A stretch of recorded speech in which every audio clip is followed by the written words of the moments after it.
안녕하세요. 믿었은 가족 여러분. 오늘 하루도 하나님의 은혜와 평강이 여러분들과 함께 하시길 기도합니다.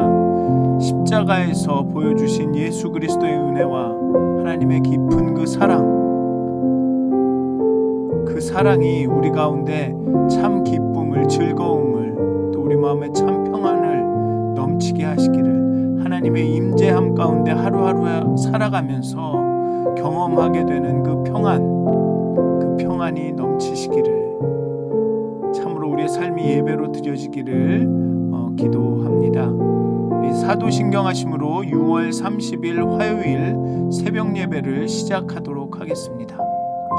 전능하사 천지를 만드신 하나님 아버지를 내가 믿사오며 그 외아들 우리 주 예수 그리스도를 믿사오니 이는 성령으로 잉태하사 동정녀 마리아에게 나시고 본디오 빌라도에게 고난을 받으사 십자가에 못 박혀 죽으시고 장사한 지 사흘 만에 죽은 자 가운데서 다시 살아나시며 하늘에 오르사 전능하신 하나님 우편에 앉아 계시다가 저희로서 산 자와 죽은 자를 심판하러 오시리라.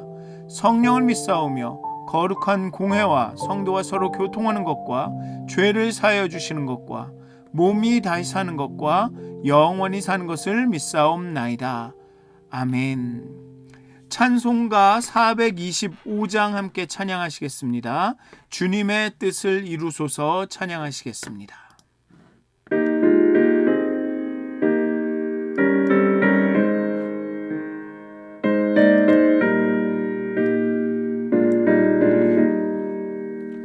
주님의 뜻을 이루소서.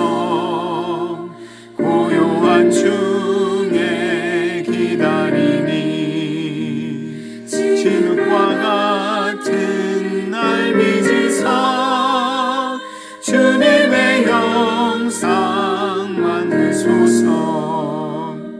주님의 뜻을 이루소서.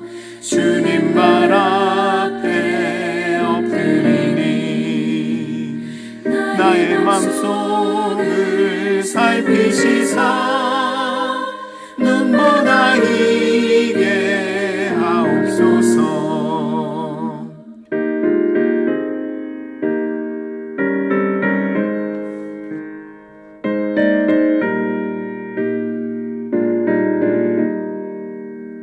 주님의 뜻을 이루소서. 병들어 몸이 피곤할 때 권능의 손을 내게 펴사 강건케 하여 주옵소서. 주님의 뜻을 이루소서. 온전히 나를 주장하사 주님과 함께 동행함을 만민이 알게 하옵소서.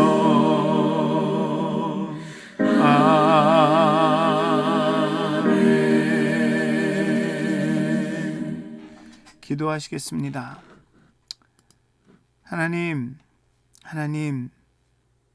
우리의 삶 가운데 주님의 뜻을 이루어 주시옵소서. 날마다 주님을 닮아가기를, 주님을 사랑하기를, 주님을 보기를, 주와 함께 동행하기를 간구합니다. 하나님, 우리를 인도하여 주시옵소서.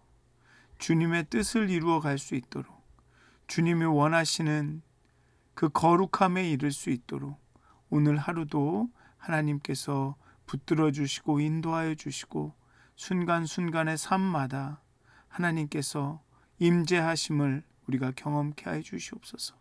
하나님을 경외함으로 우리의 삶이 변하게 되기를 간절히 기도합니다. 감사합니다. 예수님의 이름으로 기도드렸습니다. 아멘. 오늘 함께 나누실 말씀은 고린도 후서 6장 1절에서 13절까지의 말씀입니다. 고린도 후서 6장 1절에서 13절까지의 말씀입니다. 고린도 후서 6장 1절에서 13절까지의 말씀입니다. 제6장. 우리가 하나님과 함께 일하는 자로서 너희를 권하노니 하나님의 은혜를 헛되이 받지 말라. 이르시되 내가 은혜 베풀 때 너에게 듣고 구원의 날에 너를 도왔다 하셨으니 보라, 지금은 은혜 받을 만한 때요, 보라, 지금은 구원의 날이로다.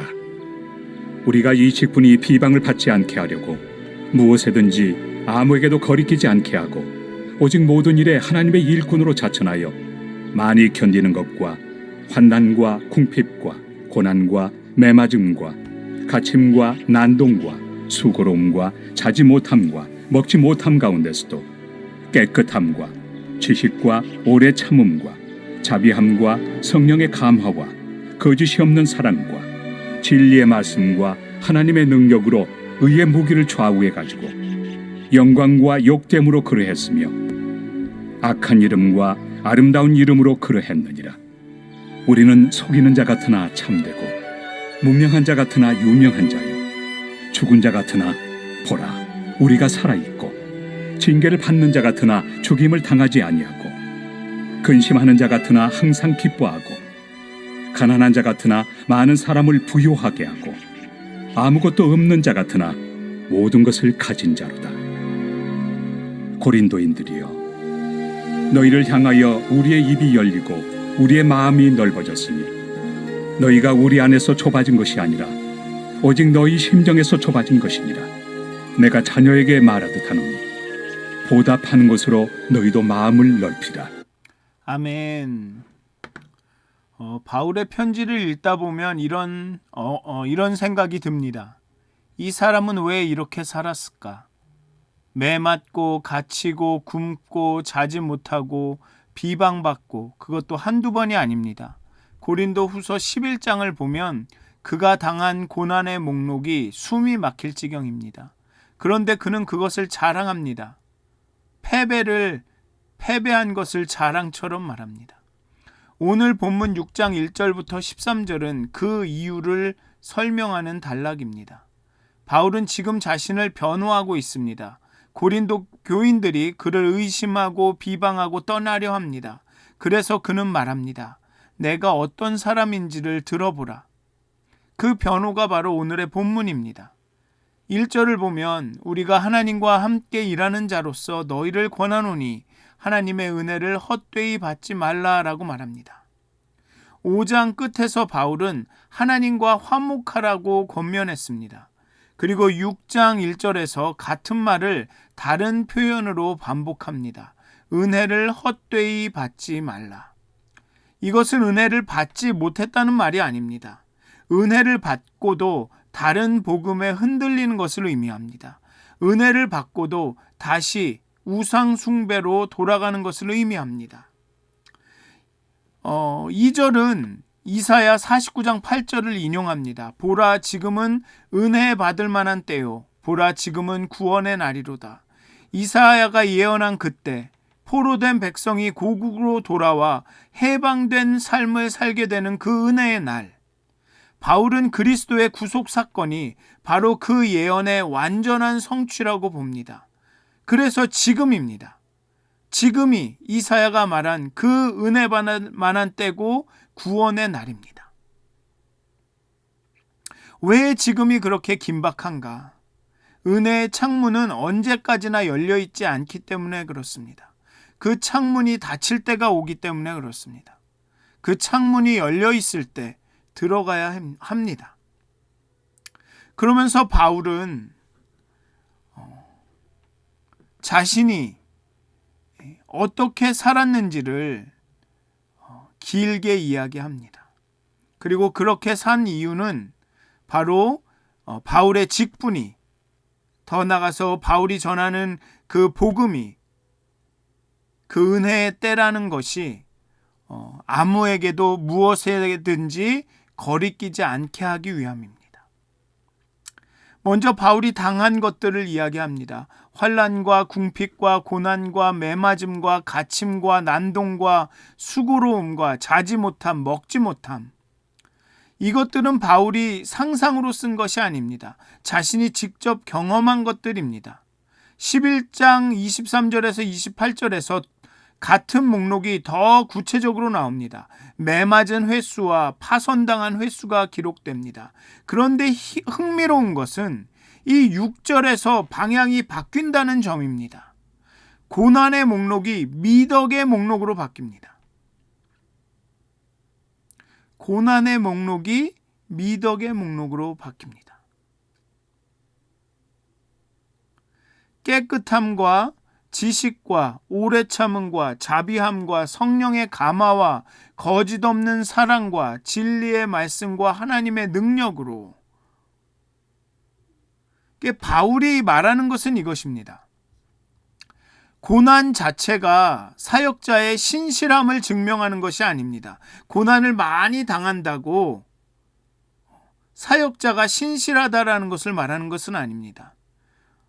바울이 오늘 말한 그 고난에 보면 매맞음과 갇힘과 난동은 당하는 거죠. 누군가로부터 당하는 겁니다. 그런데 수고로움과 자지 못함과 먹지 못함은 하나님의 사역을 하면서 겪게 되는 어려움입니다. 그리고 환난과 궁핍과 고난은 누구나 어떤 사람이든 겪을 수 있는 고난이죠.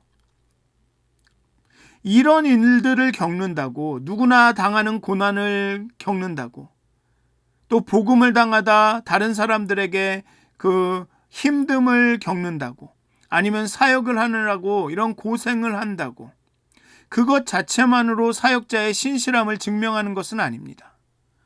사역자의 신실함이 증명되는 것은 그 고난 속에서 어떠한 태도를 유지했느냐가 바로 그 사역자의 신실함을 증명하는 것입니다. 매를 맞으면서도 깨끗함을 지켰고, 갇혀서도 거짓 없는 사랑을 잃지 않았습니다. 그것이 바울이 하나님의 일꾼이라는 증거입니다.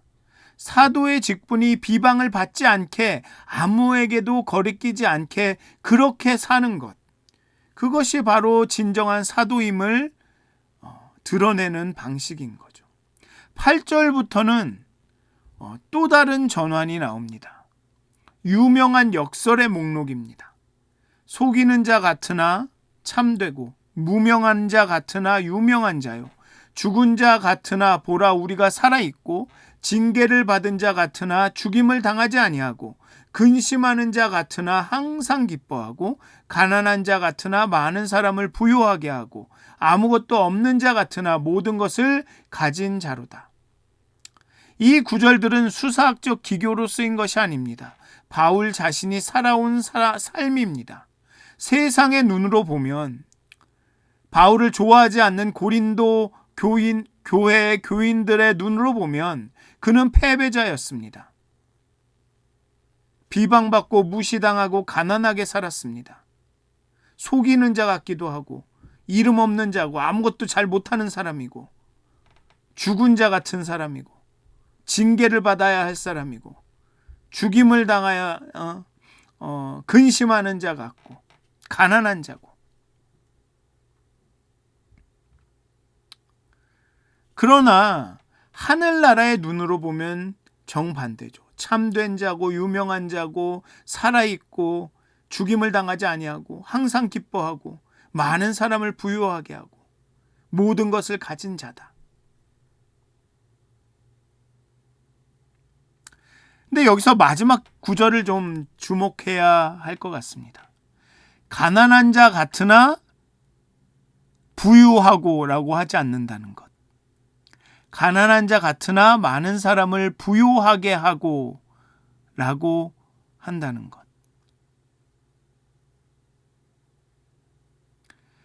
개역 개정만 그런지 모르겠지만, 개역 개정은 그냥 부하고 부유해지고가 자신이 자신만 부요해지는 것이 아니라 많은 사람들을 부요하게 한다는 거죠. 이것은 나중에 8장 9절에 나오는 이 그리스도의 사역을, 자신이 가난해짐으로 우리를 부요케 하신 그리스도의 사역을 가리킵니다. 그는 가난해짐으로써 우리를 부요케 하셨다라는 거죠. 우리 주 예수 그리스도의 은혜를 너희가 알거니와 부요하신 이로써 너희를 위하여 가난하게 되심은 그의 가난함으로 말미암아 너희를 부요하게 하려 하심이라. 바울이 걸어간 길은 바로 그리스도의 길이었습니다. 그리스도를 닮아가는 길이었습니다. 자신이 가난해짐으로써 다른 사람을 부요하게 하는 길, 이것이 바로 십자가의 역설입니다.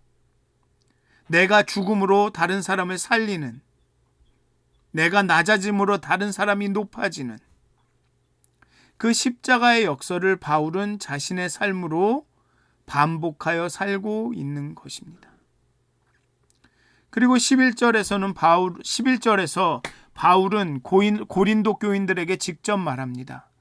고린도인들이여, 너희를 향하여 우리의 입이 열리고 우리의 마음이 넓어졌으니 라고 말합니다.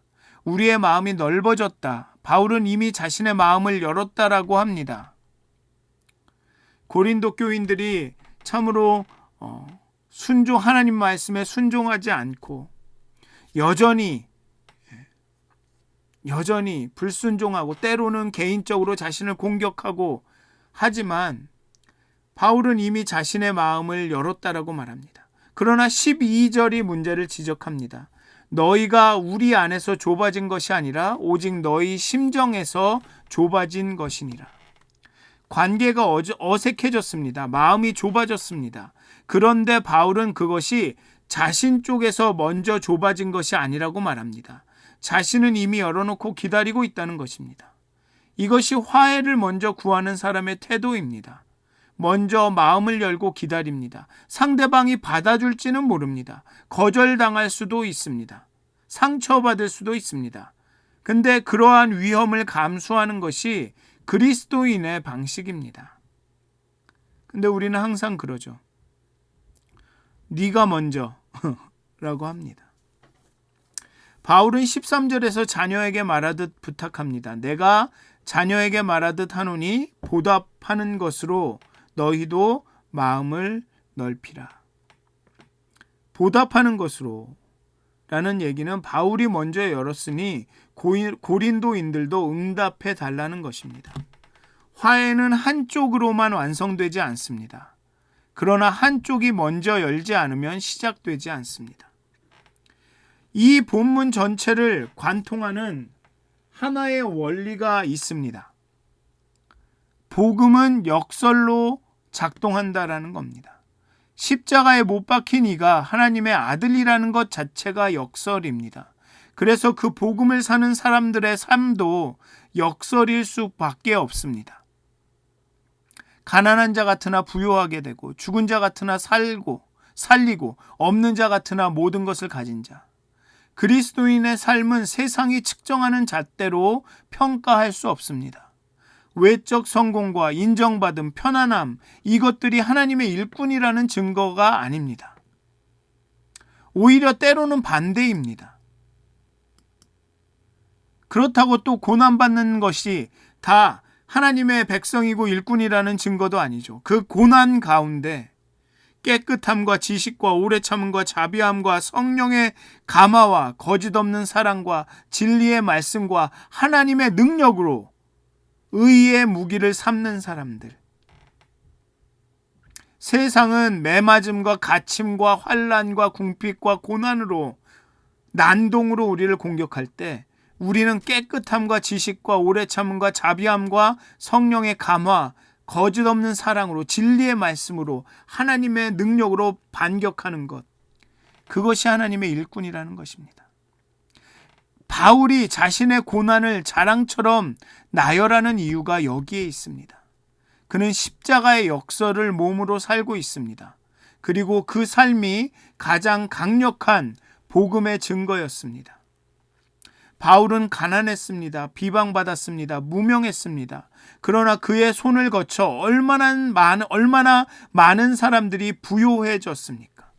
고린도가 부요해졌고, 에베소가 부요해졌고, 로마가 부요해졌고, 2000년이 지나 우리도 그의 편지로 부요해집니다. 이것이 복음의 역설입니다. 가난한 자 같으나 많은 사람을 부요하게 하는 삶, 자신을 비워서 다른 사람을 채우는 삶, 그것이 그리스도의 길이었고 바울의 길이었습니다. 오늘 우리에게도 그 길이 열려 있습니다. 지금은 은혜 받을 만한 때입니다. 다시 한번 말씀드리겠습니다. 고난 자체가 신실함을 증명하지 않습니다. 고난 속에서 어떤 태도를 지켰느냐가 증명합니다. 가난한 자 같으나 많은 사람을 부유하게 하고, 이것이 십자가의 역설을 몸으로 사는 삶입니다. 사랑하는 믿었은 가족 여러분, 오늘 정말 예수 그리스도를 닮은 예수 그리스도의 제자로서 정말 고난 속에서도 정말 하나님을, 예수 그리스도를 닮은 그 선한 태도를 지키시기를, 또 정말 여러분들을 통해서 많은 사람들이 부요하게 되는 역사가, 여러분들이 가난해짐으로 다른 사람들이 부요하게 되는 역사가, 그 십자가의 역설을 사는 그런 하루가 되시기를 주님의 이름으로 축원드립니다. 기도하시겠습니다. 하나님, 바울은 그의 삶을 복음의 결과로, 복음의 영향력으로 사람들에게 보여줍니다. 그 역설적인 삶, 그는 가난한 자 같으나 모든 사람을 부요하게 하는 그런 삶이었습니다. 그 어려움과 환난 가운데 신실하게 행함으로 자신이 하나님의 종임을 드러냈습니다. 그 어떤 것에도 무엇에게도 거리끼지 않게 행했습니다. 하나님, 우리에게도 하나님 바울과 같은 믿음을 허락하여 주시옵소서. 고난 가운데도 신실함을 지키게 하여 주시고, 가난하짐으로 남을 부요하게 하는 그 십자가의 역설을 살아가게 하여 주시옵소서. 그리하여서 이 마지막 때에 예수 그리스도의 제자로 살아갈 수 있도록 하나님 오늘도 우리를 인도하여 주시옵소서. 감사합니다. 예수님의 이름으로 기도드립니다. 아멘. 하늘에 계신 우리 아버지여, 이름이 거룩히 여김을 받으시오며 나라가 임하옵시며 뜻이 하늘에서 이루어진 것 같이 땅에서도 이루어지이다. 오늘 우리에게 일용할 양식을 주시옵고, 우리가 우리에게 죄 지은 자를 사하여 준 것 같이 우리의 죄를 사하여 주시옵고, 우리를 시험에 들게 하지 마시옵고 다만 악에서 구하시옵소서. 나라와 권세와 영광이 아버지께 영원히 싸움나이다. 아멘. 오늘도 행복한 하루가 되시면 좋겠습니다. 잠시 더 기도하시면 좋겠습니다.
주시옵소서.